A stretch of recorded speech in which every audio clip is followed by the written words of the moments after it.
Krishna studio চ্যানেলে আপনাকে স্বাগতম।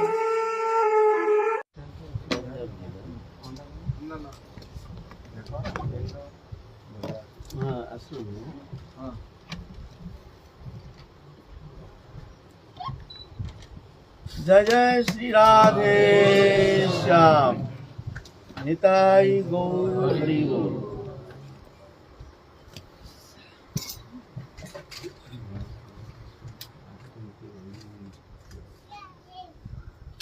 और एक प्रश्न पूछूं ना, पीछे की प्रसंग में क्या है? तो पूछो, पहले पूछो। हरिनाम में आत्यंतिक निष्ठा साधक को कैसे बने?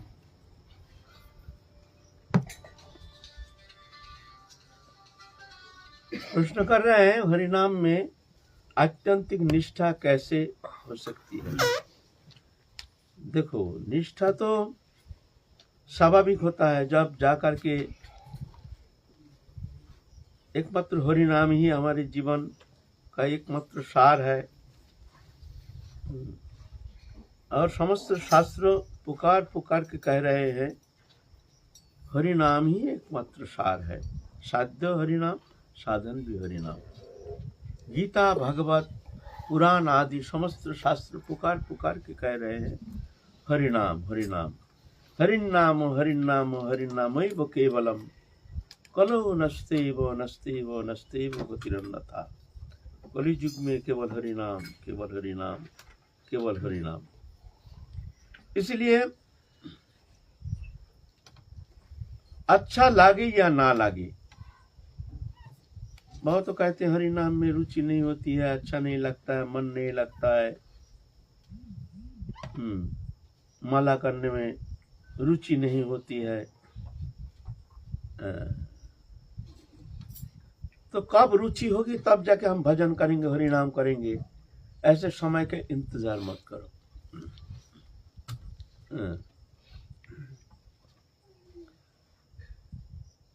संकेतन परिहासं हेलनमेव च हरिनाम ग्रहणात् अशिष अगहरंग विधु। संकेतन परिहासं, सांकेतिक शब्द के द्वारा हंसी मजाक में अवहेलन के साथ भगवत नाम कैसे भी ग्रहण किया जाता है। अशेष अगहरंग विदु, अशेष अमंगल को हरण करने में समर्थ है। और श्रद्धा पूर्वक हरिनाम ग्रहण करने से क्या फल होता है, उसका फल कौन कहेगा। इसलिए बाबा प्रश्न कर रहे हैं हरिनाम में हमारे अनन्य निष्ठा कैसे होती है ना। ये तो अभ्यास करना पड़ेगा। अच्छा लागे या ना लागे, हर समय मुख में हरिनाम, हर समय कोशिश करना। ऐसे नहीं कि माला लेके भजन करने से ही प्रकृष्ट भजन होता है, सही सही भजन होता है, बात ऐसा नहीं है। माला तो एक प्रक्रिया विशेष है। हमारे भजन जो ऐसा तो चलता नहीं है, माला लेके बैठने से फिर ऑटोमेटिकली हम भजन करते हैं, नाम करना शुरू करते हैं। माला नहीं रहने से फिर नाम करना भूल जाते हैं। तो माला एक ऐसी प्रक्रिया है, आपका हाथ में माला है तो ऑटोमेटिक माला चलता रहेगा। देखना, आप माला हाथ में है ना, चुप नहीं रहेगा, ऑटोमेटिक चलता रहेगा। माला छोड़ दीजिए, नाम बंद, मुख में आएगा नहीं, नाम आएगा नहीं। जब हम चुपचाप बैठे हैं, हमारा मुंह बंद है, हमको नाम करना चाहिए, भूल जाएंगे। माला हाथ में लीजिए, चलता रहेगा।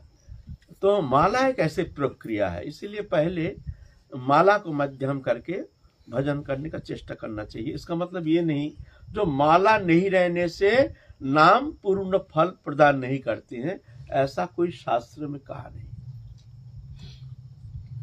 एक एक नाम स्वयं संपूर्ण है। भगवान के प्रेम घन विग्रह है हरिनाम, है ना। इसीलिए नाम ग्रहण करते ही उसका मंगल होता है। अग्नि में जान करके हाथ दो या अनजान से हाथ लगाओ, नहीं वो जला देगा। ऐसे ही नाम कैसे भी तुम ग्रहण करो, नाम पूर्ण फल प्रदान करते हैं। इसीलिए अभ्यास चाहिए, नाम करने का अभ्यास। अच्छा लगे या ना लगे, अभ्यास करते करते करते करते करते करते करते करते फिर जा करके आदत पड़ जाता है, फिर तक ऑटोमेटिकली नाम होना शुरू हो जाएगा। अगर तुम समय का इंतजार करोगे, भजन अच्छा नहीं लगता है, नाम साधन अच्छा नहीं लगता है, रुचि नहीं होती है, मन नहीं लगता है, चलो आप छोड़ो, पीछे देखेंगे, तो कभी तुम्हारा मन लगेगा नहीं। अखंड निष्ठा होना संभव नहीं है पहले स्थिति में। माला की भी अपनी कोई शक्ति रहती है? हाँ, माला तो अपनी शक्ति रहती है, कहे ना, तुम्हारे हाथ में अभी माला दे दो, देखना ऑटोमेटिकली तुम्हारा चलता रहेगा, नाम चलता रहेगा। देखो अभी देखना, कभी परीक्षा करके माला हाथ में ले लिया, देखना चलता रहेगा। माला छोड़ दो, नाम बंद। इसीलिए माला एक प्रक्रिया विशेष है।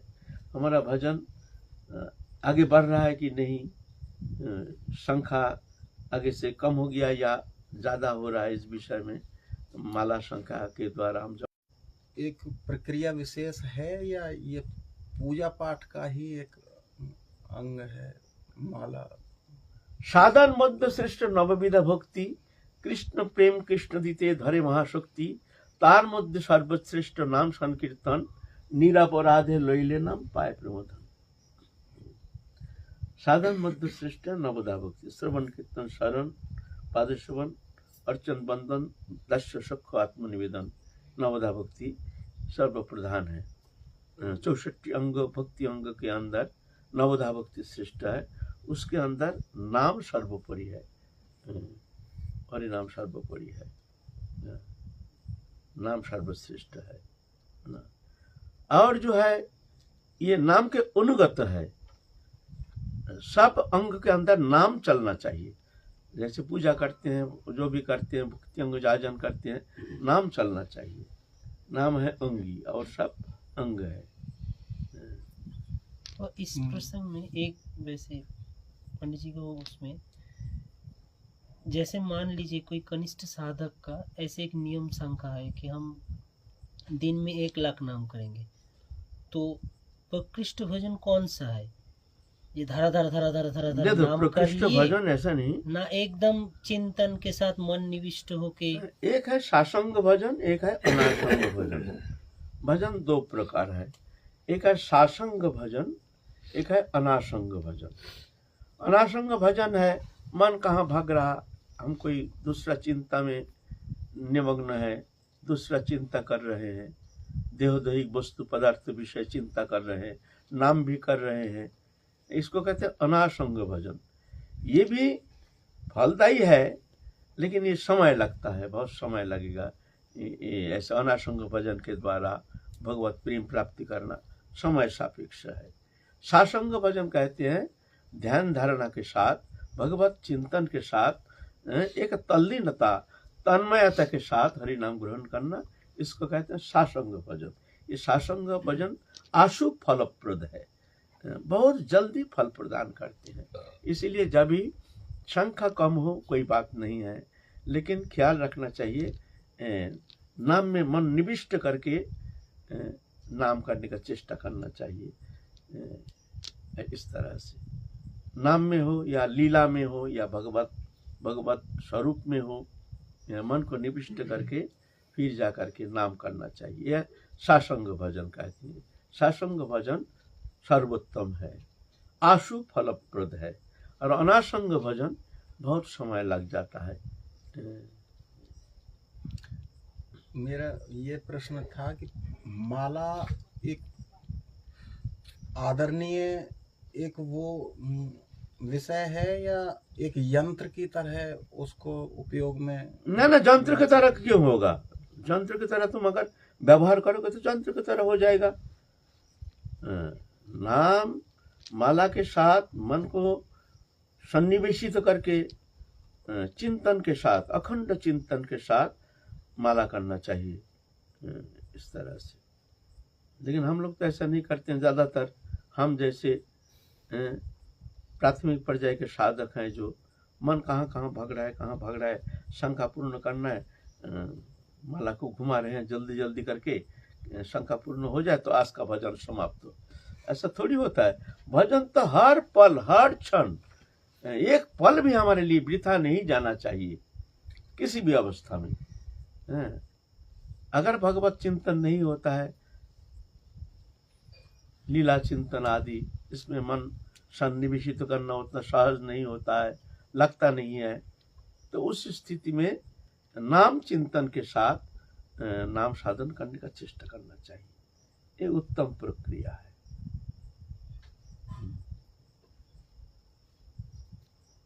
माला एक आदरणीय विषय है। माला एक पूजा का एक अंग ही माने।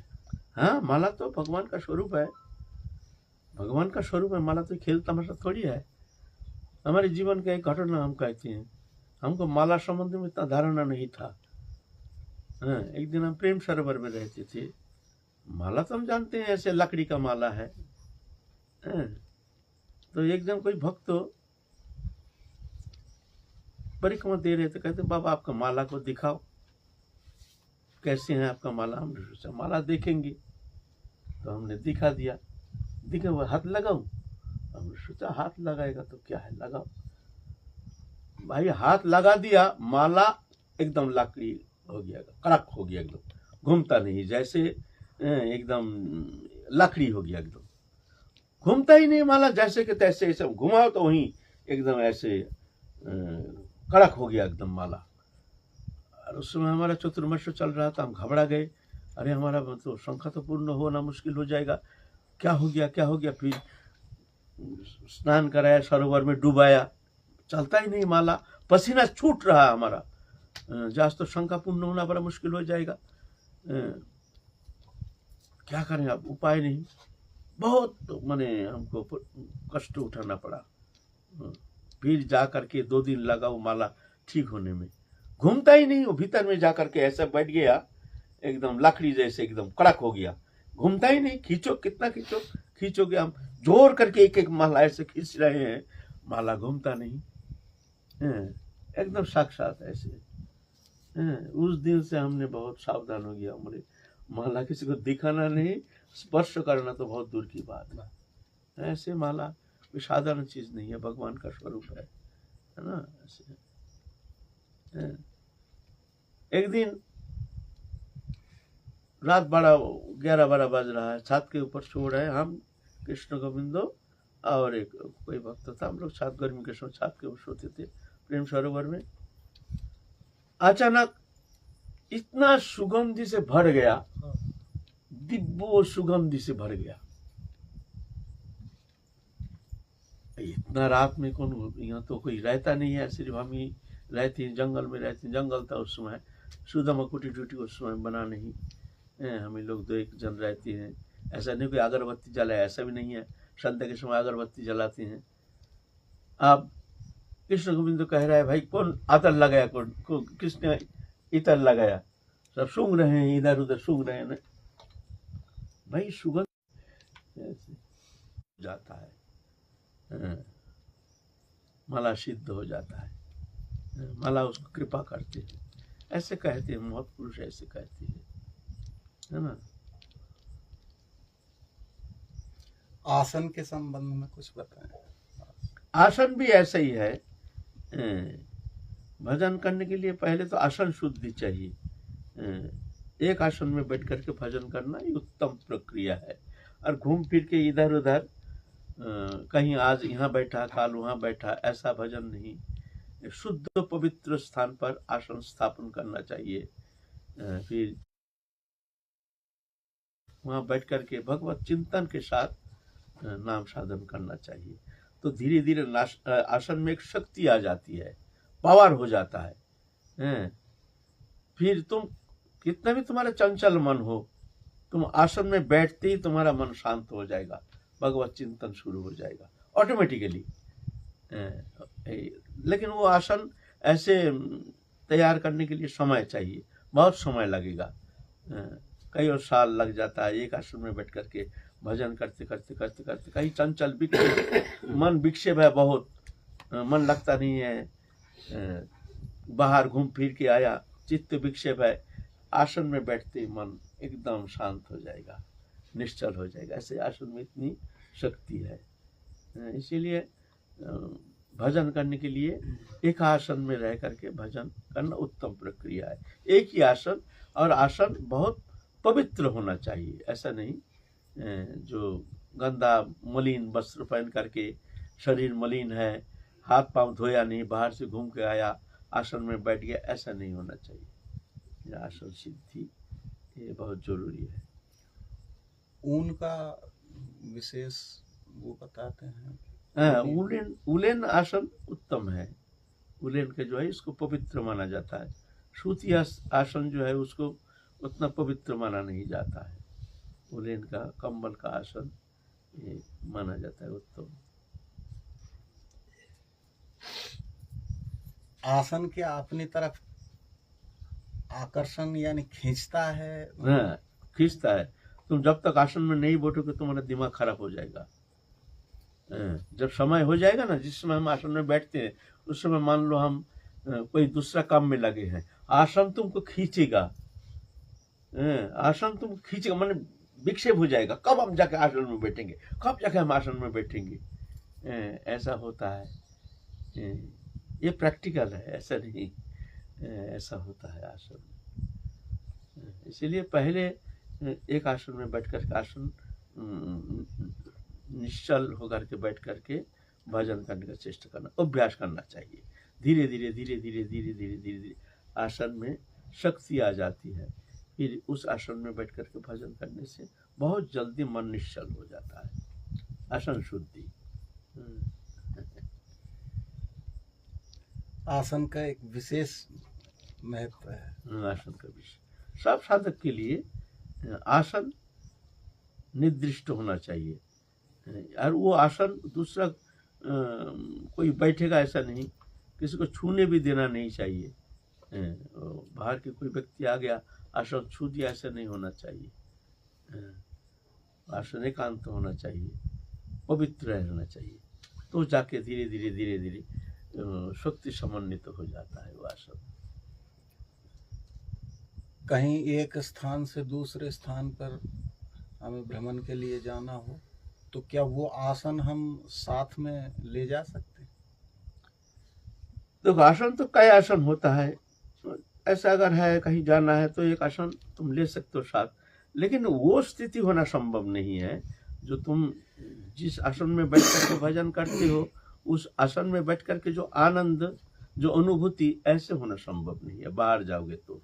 इसीलिए कहते हैं दल छोड़ करके बंदर और आसन छोड़ करके साधु दुर्दशा होती है।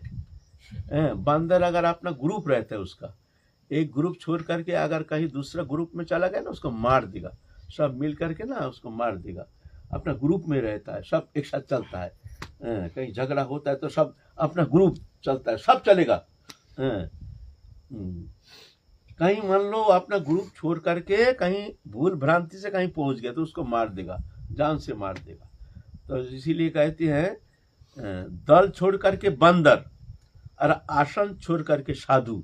आसन छोड़ करके इधर उधर डोलता है, आज यहाँ बैठता है, काल वहाँ बैठता है, काल यहाँ थोड़ा भजन किया, वो तो उसका बहुत दुर्दशा होती है। आसन ठीक रहना चाहिए, ज़्यादा डोलना फिरना अच्छा नहीं है। कभी कभी मन चंचल हो जाता है, भजन में मन लगता नहीं है। गृहस्थी के लिए नहीं, जो सब कुछ छोड़ छाड़ के भगवत प्राप्ति ही जीवन का एकमात्र उद्देश्य लेकर के हरिभजन करने के लिए वृंदावन में आए हैं, ऐसे जो साधक है, एकनिष्ठ साधक है, उनके लिए ज़्यादा भागदौड़ करना अनुचित है। कभी कभी चित्त विक्षेप हो जाता है, भजन में मन लगता नहीं है, तो सोचते हैं मन लगता, चलो भाई तो कुछ दिन घूम के आ जाएं, 4 धाम करके आ जाएं, चलो थोड़ा सा और दूसरा तीर्थ घूम के आ जाएं। या मान लो बरसाने में रह रहे हैं, चलो वृंदावन में थोड़ा लीला हो रही है, चलो लीला दर्शन करके आ जाए। ऐसा नहीं करना चाहिए। कुछ समय के लिए तो आनंद लगता है, लेकिन 2-4 दिन रहने का बाद नियम छूट जाता है। फिर जब तुम आओगे तो आसन में बैठ के देखोगे जो तुम जो पहले स्थिति थी वो स्थिति से तुम बहुत हट गए हो। वहाँ पहुँचने के लिए तुमको समय चाहिए। ये प्रैक्टिकल है। कोई साधक जो एक आसन में बैठ करके भजन करते हैं वो जानते हैं इसकी सत्यता, अनुभव का विषय। इसीलिए अच्छा लागे ना लागे भागदौड़ करना नहीं चाहिए। अच्छा लागे ना लागे बैठो, आसन में बैठो। अगर अच्छा बिल्कुल अच्छा नहीं लगता, मन चंचल है, विक्षेप है, तो ज्यादा करके आसन में बैठो, ज्यादा करके भजन करो, दर्जा बंद कर दो, किसी से मिलना जुलना बंद कर दो। इस तरह से धीरे धीरे धीरे धीरे फिर मन शांत हो जाता है। चंचलं मन कृष्ण परमाथि बलवदृढ़ तस्यं निग्रहं मन्य वैरव सुदुष्करम। ये चंचल मन, इसको शांत कैसे किया जाए? तो भगवान कहते हैं असंशय महाबाहो मनो दुर्निग्रहम चलम अभ्यास न तुकंतो वैराग्य न चगृह्यते।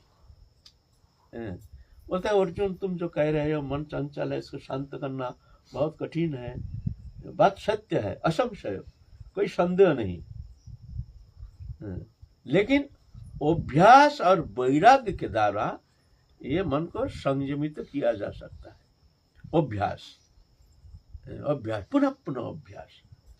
आज धीरे धीरे आसन में बैठ करके ज्यादा समय बैठने का चेष्टा, ज्यादा संख्या नाम करने का चेष्टा, पहले 1 घंटा, फिर 1.5 घंटा, 2 घंटा, 3 घंटा, 4 घंटा, 5 घंटा ऐसे एक आसन में बैठ करके भजन करने का चेष्टा करना, अभ्यास करना चाहिए।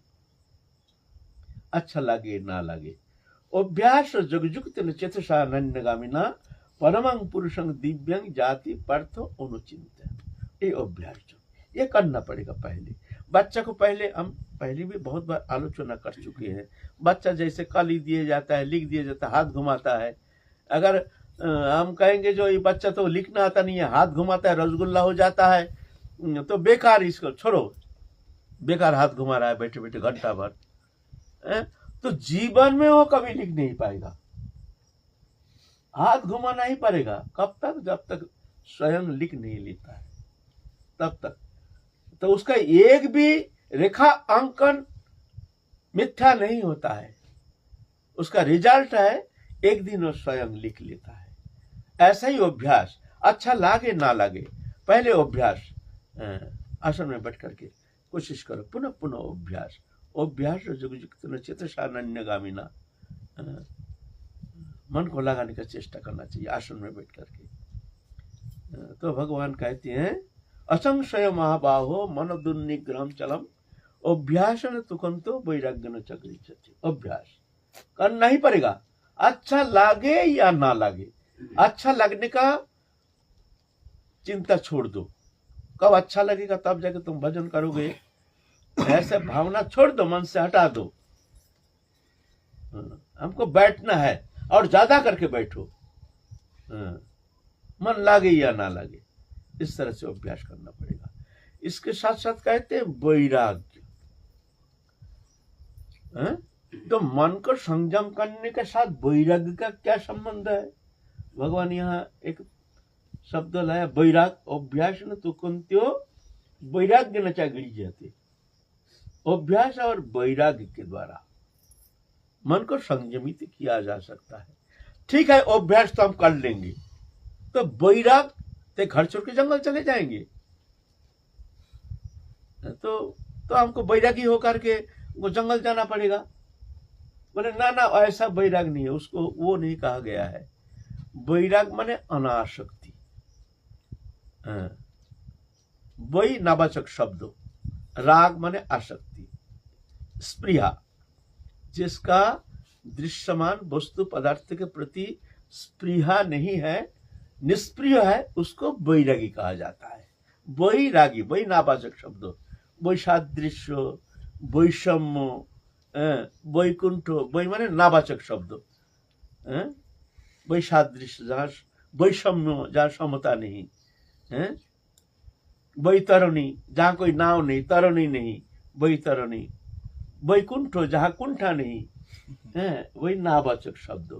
तो वैराग माने नहीं, राग माने स्पृहा दृश्यमान भोग्य पदार्थ के प्रति, दृश्यमान देहोदैहिक वस्तु पदार्थ, अनित्य माइक वस्तु पदार्थ के प्रति जो हमारे स्पृहा है, इसको कहते हैं आसक्ति। तो वैराग माने इसमें अनासक्ति, निष्प्रियता। जिस जिस वस्तु के प्रति तुम्हारे आसक्ति होगी ऑटोमेटिकली हमारे मन विवश होकर उस वस्तु का चिंतन करना शुरू कर देता है। विवश होकर, मान लो किसी से हमारा प्रेम है, मान लो आप वृंदावन में आए भजन करने के लिए, चलो 2-4 दिन साधु संग करेंगे, संत संग में रह करके भगवत चिंतन करेंगे, दर्शन करेंगे। लेकिन घर में कोई प्रियजन है, कोई बच्चा है, कोई है, तो स्वाभाविक मन वह छूट जाता है। आज 2-3 दिन हो गया आए हैं, ना जानो बच्चा क्या कर रहा है, भाई बार बार भगवत चिंतन छूट करके वहां जाकर के लग जाता है। इसका कारण है आसक्ति। तो जहां जहां तुम्हारे आसक्ति है वहां जाके विवश कर तुम्हारा मन अपना चेष्टा की कोई अपेक्षा ना रख करके एक विवशता ऑटोमेटिक जा करके वही वस्तु में मन लग जाता है, चिंतन करने में विवश हो जाता है मन। ये मन का स्वभाव है, इसीलिए कहते हैं वैराग। तुम कोशिश तो कर रहे हो, अभ्यास तो तुम कर रहे हो, ठीक है, लेकिन वैराग ना होने का कारण, माने तुम्हारे मन में आसक्ति रहने के कारण तुम्हारा मन निश्चल नहीं हो पा रहा है, ये कारण है। इसीलिए अभ्यास के साथ साथ कहे अनासक्ति, वैराग, दृश्यमान भोग्य पदार्थ के प्रति तुम्हारे जो मन की आसक्ति है, लगाव है, स्प्रिया है, चाहन है, ये ऑटोमेटिकली मन को खींच लेता है। हम बिना चाहते हुए भी मन का उस वस्तु का चिंतन करना शुरू कर देता है, ये मन का स्वभाव है। इसीलिए विचार पूर्वक जो हमारा मन कहाँ कहाँ लगा हुआ है, कौन कौन वस्तु पदार्थ के प्रति हमारी आसक्ति है, चिंतन करना चाहिए, मन को समझाना चाहिए, अनुसंधान करना चाहिए, मन को जिज्ञासा करना चाहिए, क्या चाहिए।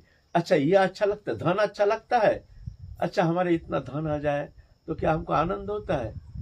अच्छा कोई व्यक्ति अच्छा लगता है, क्या ऐसा होता है, क्या घर मकान अच्छा लगता है, देखना चाहिए परीक्षा करके, परीक्षण करके। तो जहां जहां मन की आसक्ति है, साधु होकर के भी ऐसा नहीं जो संसार में रहने से ही आसक्ति है, आसक्ति, और जो संसार छोड़ करके ब्रज में आ गया है या भजन करने के लिए आया है उसके मन में आसक्ति नहीं, ऐसा नहीं है। यहाँ आकर के भी मान, पूजा, प्रतिष्ठा, आश्रम, मंदिर, ना जाने क्या क्या चाहन है। भगवत चरण कमल में प्रेम भक्ति छोड़ करके और कोई भी वस्तु पदार्थ के प्रति किंचित मात्र आसक्ति नहीं रहनी चाहिए।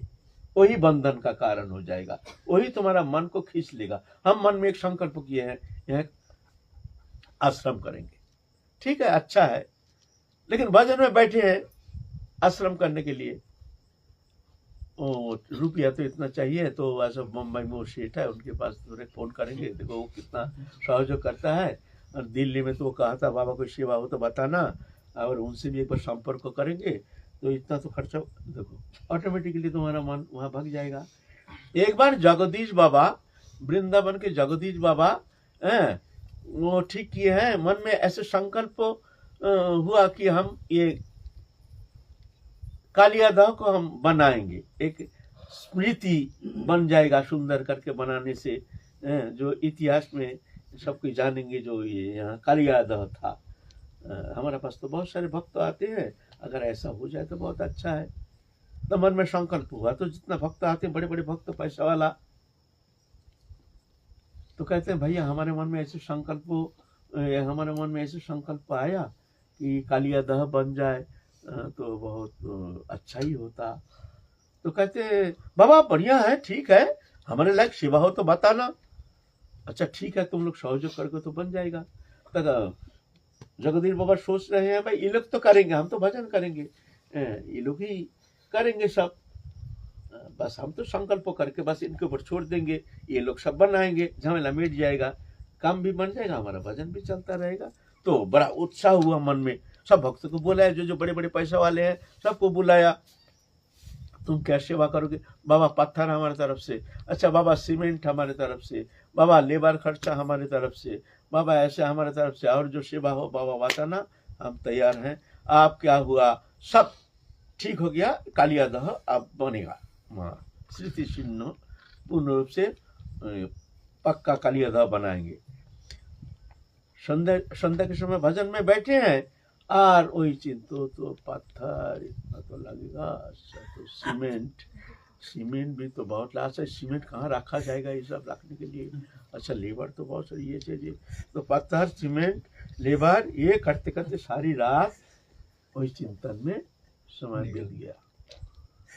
सुबह सवेरे होते ही उनके मन में आया, अरे हमने तो ये किया, सारी रात हमने तो भजन नहीं किया, हमारा मन तो भगवत चरण से हट करके ये ईंट पत्थर में लगा दिया। अरे काम शुरू नहीं हुआ, पहले ये स्थिति अगर शुरू हो जाएगा तो ना जाने जब तक काम चलता रहेगा ना जाने किस स्थिति में हमको ले जाएगा, हमारा भजन साधन जो भी थोड़ा सा ही भी छूट जाएगा। अरे अरे अरे अरे हमने तो बहुत भूल कर रहे हैं, हे भगवान छोड़ो यहाँ से। सुबह होते ही अपने दंडो कमंडल लेकर के सीधा जंगल चले गए, एकदम यहाँ रहेंगे ही नहीं हम। मन में इतना धिक्कार आ गया, हमारा एक रात्रि हमारा ऐसा नष्ट हो गया, भगवत चरण से मन हट करके ईट पत्थर में हमारा मन लग गया है। जंगल में चले गए, सुबह सब भक्त लोग आए हैं, भाई कालिया दाह का क्या होगा, चलो सब बैठो, सब मीटिंग करो, ये करो। अरे बाबा है नहीं, बाबा कहाँ गए, बाबा 2-3 दिन 4 दिन हो गए बाबा है नहीं। ढूंढते ढूंढते खबर लिया, बाबा एक जंगल में जाकर बैठा है। अरे बाबा आप यहाँ बैठे हैं, बाबा चलिए बाबा आप नहीं रहने से तो सब काम बंद हो जाएगा, खराब हो जाएगा, हम लोग तैयार हैं सब। बाबा बहुत नाराज हो गए, खबरदार हमारे पास आना नहीं, और कालिया दाह के बारे में हमसे दोबारा कुछ पूछना नहीं, हम जीवन में कहीं हम यहाँ से कहीं जाएंगे नहीं, हमारा भजन छूट गया। तो बाबा हमसे क्या गलती हो गया? नहीं गलती नहीं, हमको बुलाना ही नहीं, हमको कालिया दाह में जाना ही नहीं है, हम यहीं रहेंगे, हमारा भजन छूट गया। तो बाबा ठीक है, तो ऐसा नहीं करेंगे, बताइए क्या करेंगे हम लोग उनके लिए, बताइए क्या सेवा करेंगे। कालिया दाह के बारे में जीवन में कभी हमसे पूछना नहीं, जैसा ऐसा रहने दो, ऐसा होगा तो हम जा सकते, नहीं तो हम यहाँ से जाएंगे ही नहीं। कालिया दाह जरूरत नहीं हमारा, भाड़ में जाए कालिया दाह। अच्छा हुआ ठीक है, चलो फिर आके बाबा भजन करना शुरू किए ऐसे।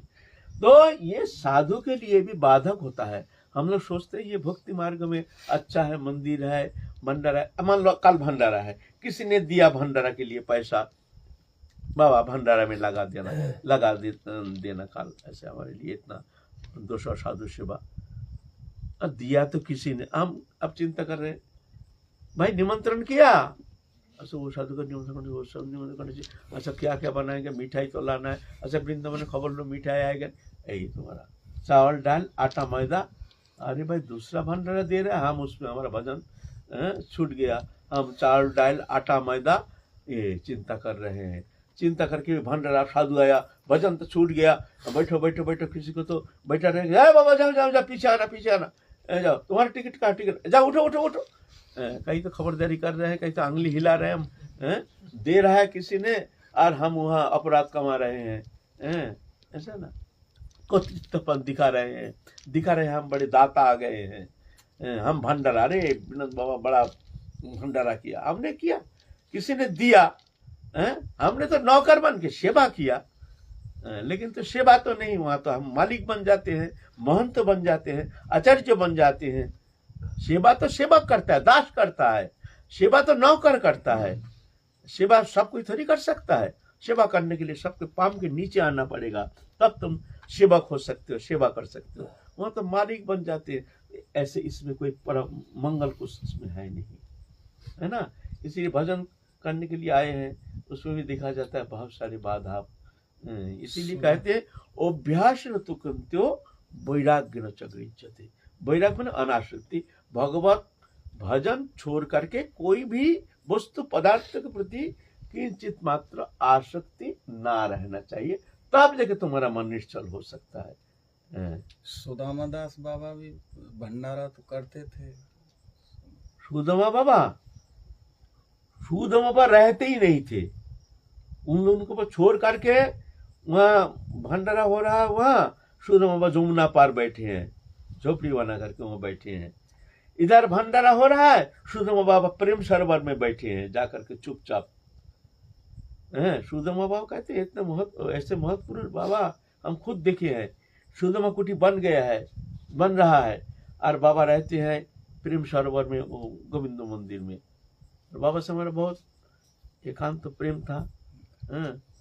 जा रहे हैं वृंदावन में, एक बार जाके देखे भी नहीं है कौन सा जगह आश्रम बन रहा है, मुंह घूम के एक बार देखे भी नहीं। हमारे सामने की बात, हम देख रहे हैं बाबा का आश्रम बन रहा है, बाबा एक बार गए नहीं देखने के लिए। जो एक प्रेम सरोवर में एक सुदामा कुटी आश्रम बन रहा है, सीधा चले गए। बाबा की बात करते हो, सुनोगे बाबा के बात? प्रसंग आ गया, थोड़ा 5 मिनट के बाद कहते एक महत पुरुष का बात नाम लाया ना सामने, सुदामा बाबा।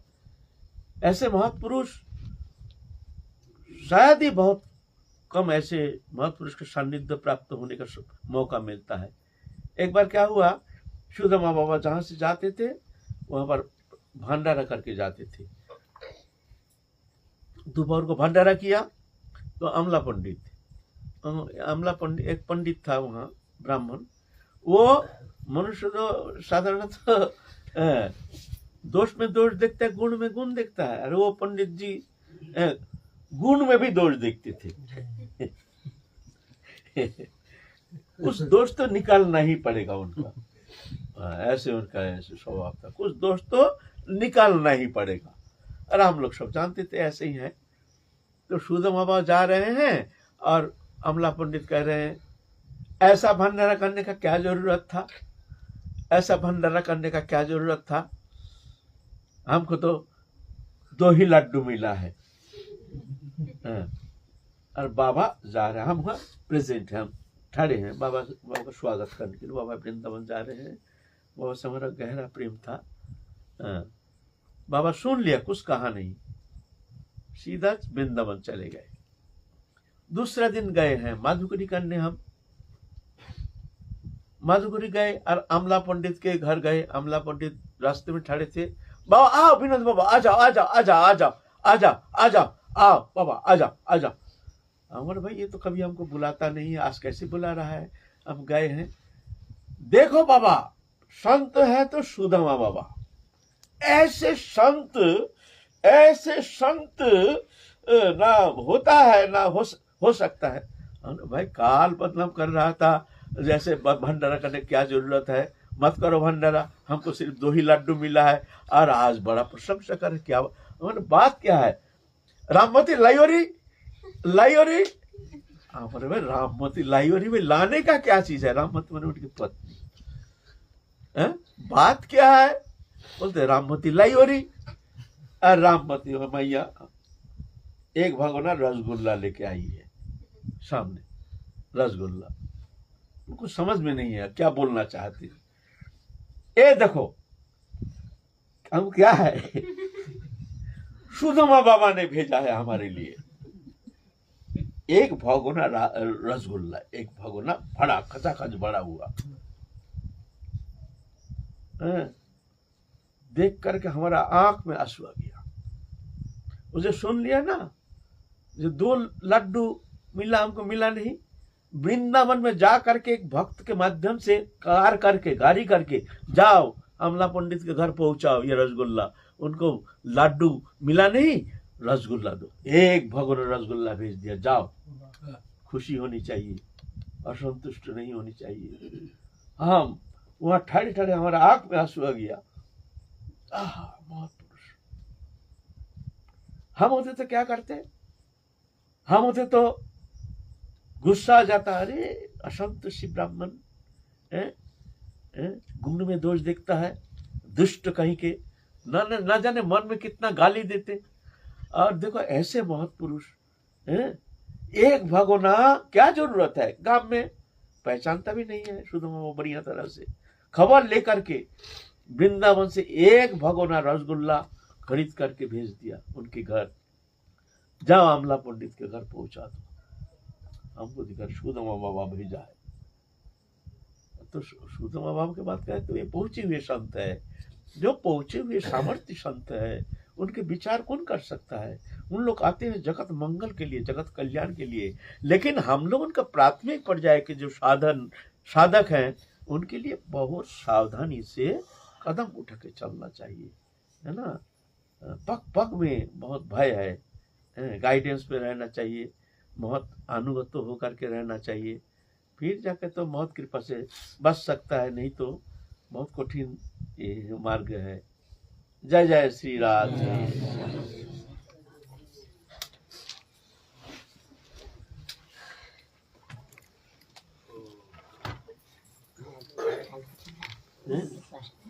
बोलो। भगवान के नाम के लिए या ब्रजवास के लिए क्या प्रार्थना करना है? शरणागत भक्त होता है। बाबा कह रहे हैं शरणागत भक्त जो होता है क्या के लिए? नाम के लिए या ब्रजवास के लिए क्या प्रार्थना करेगा? नाम के लिए और ब्रजवास के लिए क्या प्रार्थना करेगा? ये शरणागत हुआ ही नहीं, वो हुआ ही नहीं शरणागत। शरणागत भक्त नाम के लिए ब्रजवास के लिए वो कोई चिंता ही नहीं करता है। वो एक ही जानते हैं, प्रभु हम तुम्हारे हैं, तुम हमारे हो। एक पल के लिए भी तुम्हारा चरण कमल से हमारा मन नहीं हटना चाहिए। बस कैसे भी रखो, कहीं भी रखो, तुम्हारी इच्छा। ऐसी प्रार्थना कहीं रखे, नाम करो मत कराओ, कहीं रखो, तुम्हारा चरण कमल छोड़ करके पलक के लिए हमारा मन अन्यत्र नहीं जाना चाहिए। कोई वस्तु पदार्थ के प्रति किंचित मात्र स्प्रिया नहीं रहनी चाहिए। बस नाम के बिना क्लियर नहीं होगा। वो जाने ना, उनका मामला है ना, हम तो शरणागत है ना, तो वो चिंता करेंगे। जय जय श्री राम। ভিডিওটি আপনার ভালো লাগলে লাইক, কমেন্ট এবং সাবস্ক্রাইব করুন।